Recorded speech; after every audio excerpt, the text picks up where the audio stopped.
महाराष्ट्र की सियासत को लेकर के शिवसेना के विधायकों की अयोग्यता पर इस वक्त अदालत में सुनवाई चल रही है। सुप्रीम कोर्ट में यह सुनवाई जारी है। उद्धव गुट की तरफ से वकील ने कहा है कि जो कुछ भी हुआ वो लोकतंत्र का मजाक है। सुप्रीम कोर्ट में सुनवाई चल रही है। आपको याद होगा विधानसभा में डिप्टी स्पीकर की तरफ से शिवसेना के कई विधायकों को अयोग्य ठहरा दिया गया था। हालांकि उस पर कोई कार्रवाई नहीं हुई थी क्योंकि अदालत ने उसे चुनौती दे दी गई थी और अब वो सुनवाई हो रही है। सुप्रीम कोर्ट में सुनवाई जारी है। उद्धव गुट की तरफ से सुप्रीम कोर्ट में कहा गया है कि जो कुछ महाराष्ट्र की सियासत में हुआ वो लोकतंत्र का मजाक बनाया गया है। शिवसेना के विधायकों की अयोग्यता पर सुनवाई जारी है। उद्धव ठाकरे के हाथ से सरकार तो चली ही गई है, अब पार्टी बचाने का संकट है, लेकिन सुप्रीम कोर्ट में लड़ाई भी जारी है। शिवसेना के भविष्य की इसे आप सुनवाई कह सकते हैं। सुप्रीम कोर्ट में सुनवाई हो रही है। 12 सांसद अब शिंदे गुट के साथ आ गए हैं। विधायक तो थे ही, अब तो 12 सांसद भी आ गए हैं। वैदेही और जानकारी के साथ मुंबई से जुड़ गई हैं। वैदेही, सुप्रीम कोर्ट में आज उन विधायकों को लेकर सुनवाई है जिन्हें डिप्टी स्पीकर ने अयोग्य ठहरा दिया था। इस वक्त अदालत में क्या कुछ चल रहा है? जी बिल्कुल, जैसे कि हम देख रहे हैं कि शिवसेना के लिए काफी बड़ा दिन है आज का, क्योंकि जो सांसद जो विधायक जो है वो उनको छोड़कर चले गए थे, उनके खिलाफ जो है वो फिलहाल सुनवाई सुप्रीम कोर्ट में शुरू है। कोर्ट में ये लड़ाई फिलहाल शुरू है और जिस तरह से दलीलें पेश की गई है उसमें यही कहा गया है कि ये एक तरफ जो है वो लोकतंत्र का मजाक उड़ाने की कोशिश यहाँ पर हो गई है, क्योंकि जो सरकार चुन के आई थी उसे गिराना उचित नहीं है। जिस तरह से इन विधायकों ने एक एक्शन ली है वो पूरी तरह से गलत है और गलत तरीके से ये एक गुट जो है वो यहाँ पर हो गया है, ऐसा जो है वो कपिल सिब्बल की ओर से फिलहाल कहा गया है। यहाँ आज सुप्रीम कोर्ट की तरफ जो है वो हर एक का ध्यान लगा हुआ है, क्योंकि किसकी शिवसेना असली है, किसकी शिवसेना नकली है, इस पर जो है वो फैसला आ जाना है। शिंदे गुट को क्या सुप्रीम कोर्ट पूरी तरह से न्याय देगा या शिवसेना की तरफ से न्याय मिलेगा, ये देखना भी काफी महत्वपूर्ण रहेगा। पर काफी महत्वपूर्ण सुनवाई जो है वो फिलहाल सुप्रीम कोर्ट पे। वैसे इस पूरे प्रकरण को थोड़ा सा पीछे जाकर समझना होगा। जिस वक्त बगावत चल रही थी, अचानक से कई विधायक बागी हो गए थे, उसी वक्त डिप्टी स्पीकर ने कई विधायकों को अयोग्य ठहरा दिया था, लेकिन उस पर कार्रवाई नहीं हो पाई थी। आज का जो फैसला है ये महाराष्ट्र की सियासत पर कितना असर डालेगा?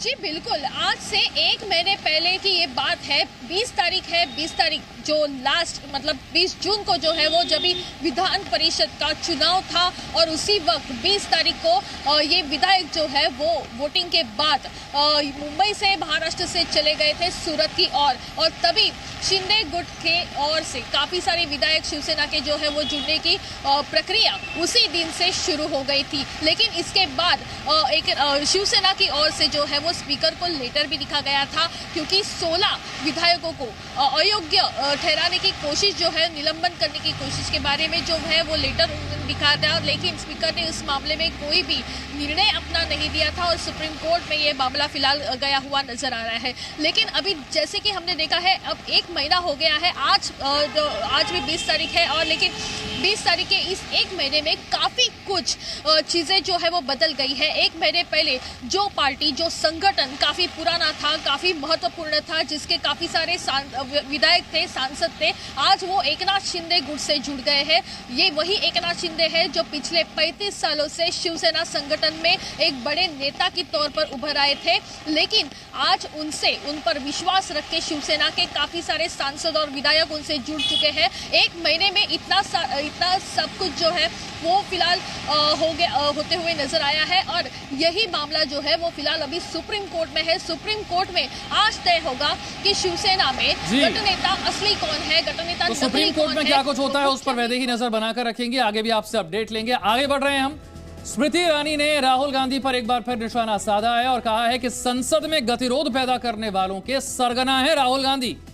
राहुल गांधी हमेशा संसदीय कार्यवाही का अपमान करते हैं। जिस तरह से कल विपक्ष ने संसद में महंगाई को लेकर हंगामा किया था, उसके बाद आज सुबह केंद्रीय मंत्री स्मृति ईरानी ने प्रेस कॉन्फ्रेंस की और राहुल गांधी पर निशाना साधा। कहा कि संसद में गतिरोध पैदा करने वालों के सरगना है राहुल गांधी और राहुल गांधी हमेशा संसदीय कार्यवाही का अपमान करते हैं। और देखिए महाराष्ट्र की सियासत पर एक बार फिर से आपको लेकर चलते हैं। जिस तरह से वैदेही जानकारी दे रही थी, 16 बागी विधायकों को डिप्टी स्पीकर ने करीब 1 महीने पहले का ये घटनाक्रम अगर आप याद करेंगे तो महाराष्ट्र में अचानक से शिवसेना के विधायक बागी हो गए, एकनाथ शिंदे के साथ चले गए और फिर किस तरह से एकनाथ शिंदे ने बीजेपी के साथ मिलकर सरकार बनाई, ये आपने देखा। लेकिन इस पूरे प्रकरण में महाराष्ट्र विधानसभा के डिप्टी स्पीकर की तरफ से उन 16 बागी विधायकों को अयोग्य भी ठहरा दिया गया था। उसी को लेकर सुप्रीम कोर्ट में अब सुनवाई चल रही है। शिंदे गुट की तरफ से भी सुप्रीम कोर्ट में दलीलें दी जा रही हैं, उद्धव गुट की तरफ से भी दी जा रही हैं।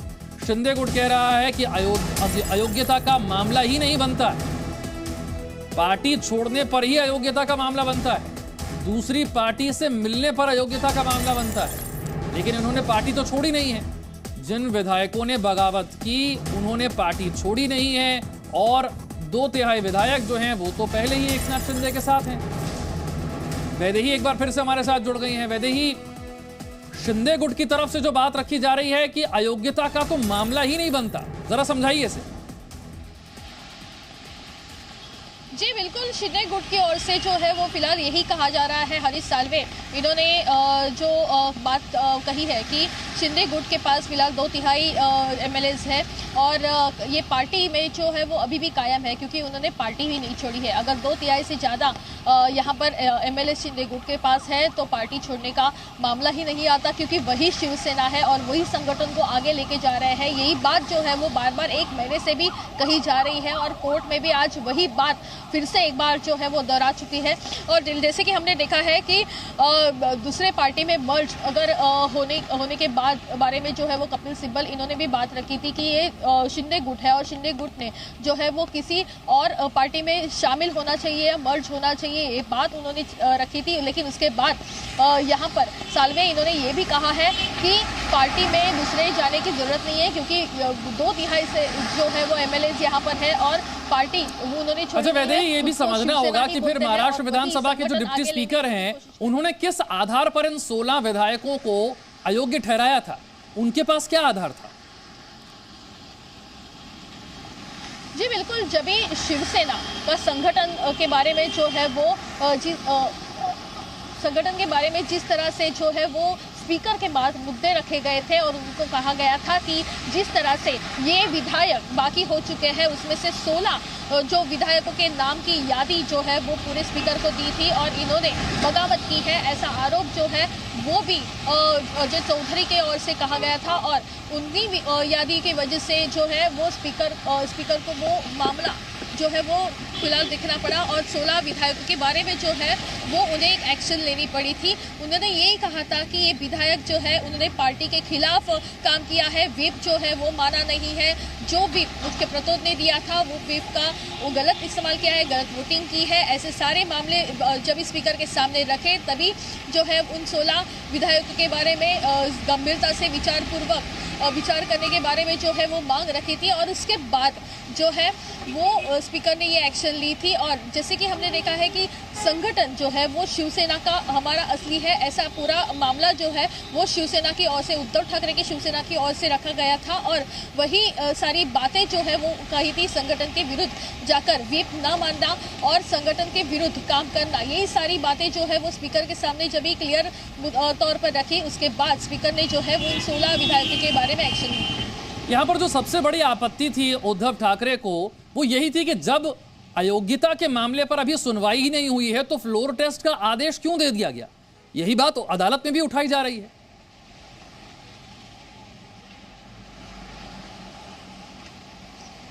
जी बिल्कुल, क्योंकि मामला जो है वो सुप्रीम कोर्ट में है और सुप्रीम कोर्ट में यही सारे 4 याचिका जो है वो फिलहाल दिखाई दे रही है। इन 4 याचिकाओं में 16 विधायकों का मुद्दा भी है।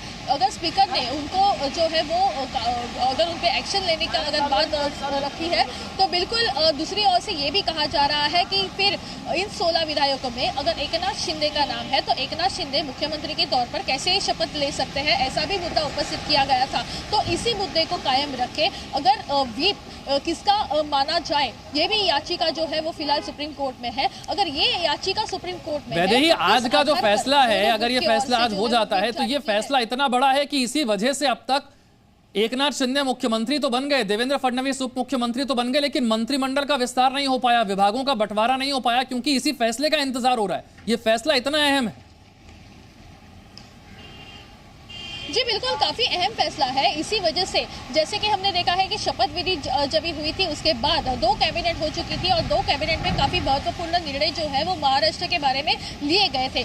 पहले वाले सरकार मतलब उद्धव ठाकरे जब मुख्यमंत्री थे तभी उन्होंने जो फैसले लिए थे उसके बारे में भी कई सारे फैसले फिर एक बार चेंज किए गए थे और उसके बाद मंत्रिमंडल विस्तार की तारीख जो है वो 11 जुलाई तय कर दी गई थी। लेकिन जिस तरह से सुप्रीम कोर्ट में ये मामला है और सुप्रीम कोर्ट में ये मामला होने के बाद मंत्रिमंडल का विस्तार कैसे हो सकता है, इस पूरे मामले में जो है वो कानूनी तौर पर जानकारी लेने के बाद मंत्रिमंडल का विस्तार आगे किया गया था। और मंत्रिमंडल का विस्तार इसी बात को लेकर नहीं हो पा रहा है क्योंकि आज सुप्रीम कोर्ट पर सबकी निगाह है। सुप्रीम कोर्ट कौन सा फैसला देता है, क्या एकनाथ शिंदे की तरफ से फैसला देता है, ये देखना महत्वपूर्ण है और उसी के बाद मंत्रिमंडल का विस्तार भी हो सकता है। मंत्रिमंडल का विस्तार जो है वो 22 तारीख को हो सकता है, ऐसा भी फिलहाल कहा जाता है। तो ये सुप्रीम कोर्ट में सुनवाई जारी है। इस बीच सीजेआई की तरफ से जो टिप्पणी की गई है वो ये है कि बिना पार्टी टूटे विप का क्या मतलब होता है। सुप्रीम कोर्ट में सुनवाई हो रही है, उसी दौरान सीजेआई की तरफ से कहा गया है कि बिना पार्टी टूटे विप का क्या मतलब होता है। मेरा सवाल संजीदा है, राजनीतिक नहीं है। और सीजेआई की तरफ से कहा गया कि बिना पार्टी टूटे विप का क्या मतलब है। आपको याद होगा पार्टी की तरफ से विप जारी किया गया था, बैठक में शामिल होने के लिए कहा गया था। वो विधायक जो बागी हो गए थे, वो विधायक जो इस मीटिंग में शामिल नहीं हुए थे, जो कि उद्धव ठाकरे की तरफ से बुलाई गई थी, उनके खिलाफ एक्शन लिया गया। फिर महाराष्ट्र विधानसभा के डिप्टी स्पीकर ने 16 ऐसे बागी विधायकों को अयोग्य ठहरा दिया था। उसी को चुनौती सुप्रीम कोर्ट में दी गई है। जो एकनाथ शिंदे का गुट है, उनकी तरफ से यह कहा जा रहा है कि अगर पार्टी के अंदर रहते हुए बिना लक्ष्मण रेखा को लांगे लीडरशिप को चुनौती दी जाती है तो फिर यह अयोग्यता का मामला कैसे है। देखिए, शिंदे गुट की जो दलील है सुप्रीम कोर्ट में कि पार्टी छोड़ने पर अयोग्यता की कार्रवाई हो सकती है, और पार्टी तो छोड़ी नहीं है, इसीलिए अयोग्यता का तो मामला ही नहीं बनता।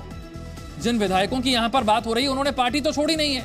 कोई और पार्टी लीड करे अगर, तो इसमें दिक्कत क्या है। यानी कि उद्धव ठाकरे के अलावा कोई और पार्टी को लीड करता है, नेतृत्व करता है, तो फिर इसमें दिक्कत क्या है। पार्टी तो विधायकों ने छोड़ी नहीं है, इसलिए अयोग्यता का मामला ही नहीं बनता। उद्धव गुट क्या दलील दे रहा है, वो कह रहा है कि शिंदे को सरकार बनाने के लिए जो राज्यपाल ने आमंत्रित किया, जो न्योता दिया, यही गलत है। शिंदे गुट के विप को मान्यता देना ही गलत है। लोकतांत्रिक प्रक्रिया का मजाक बना दिया गया। राज्यपाल ने न्योता कैसे दे दिया एकनाथ शिंदे गुट को सरकार बनाने के लिए। वैदेही के पास एक बार फिर से चलते हैं। वैदेही, सीजेआई का यह कहना कि बिना पार्टी टूटे विप का क्या मतलब होता है। जी बिल्कुल, एक महत्वपूर्ण उन्होंने बात यहाँ पर रखी है कि पार्टी तो टूटी नहीं है। शिवसेना ये नाम अगर शिंदे गुट ने कायम रखा है, 2/3 से ज्यादा एमएलएस अगर उनके पास है, मेजॉरिटी है, पार्टी अभी तक छोड़ी नहीं है, तो अयोग्यता का मामला यहाँ पर आता ही नहीं है। ऐसा सवाल जो है वो यहाँ पर उन्होंने उपस्थित किया था। जबकि जैसे कि हमने देखा है कि कपिल सिब्बल, इन्होंने एक महत्वपूर्ण मुद्दा रखा है कि अगर 16 विधायकों को अयोग्यता अगर स्पीकर बोल रहे हैं तो एकनाथ शिंदे को किस प्रकार से न्योता जो है वो राज्यपाल ने दिया था, क्योंकि शपथ विधि के लिए, सरकार स्थापन करने के लिए या अपनी मेजॉरिटी दिखाने के लिए, ये सारी चीजें गलत है। ये पूरा मामला अगर हम देखें तो जिस तरह से शिंदे गुट को प्रेफरेंस दिया गया था, जिस तरह शिंदे गुट को बोला गया था कि अपनी मेजॉरिटी रखे, सरकार स्थापन करने का उन्हें एक मौका दिया गया था, यही पूरा मामला गलत है। ऐसा कपिल सिब्बल इन्होंने बार बार जो है वो सुप्रीम कोर्ट में अभी कहा है। तो दूसरी ओर से सीजेआई ने ये भी कहा है कि अगर 2/3 से ज्यादा मेजॉरिटी अगर शिंदे गुट के पास है और उन्होंने पार्टी का नाम नहीं बदला है, किसी और पार्टी में अगर वो मर्ज नहीं हो पा रहे हैं, तो अयोग्यता तो मामला ही नहीं आता। वही नाम से वही पार्टी को अगर वो आगे लेके जा रहे थे, मेजॉरिटी क्या है अगर उनकी बात माने, तो अगर वही पार्टी किसी और पार्टी के साथ हाथ रखकर अगर सरकार स्थापन कर रही है तो अयोग्यता होती ही नहीं है। ऐसा एक महत्वपूर्ण मुद्दा जो है वो फिलहाल सुप्रीम कोर्ट में उन्होंने उपस्थित किया हुआ है। सुप्रीम कोर्ट में सुनवाई जारी है।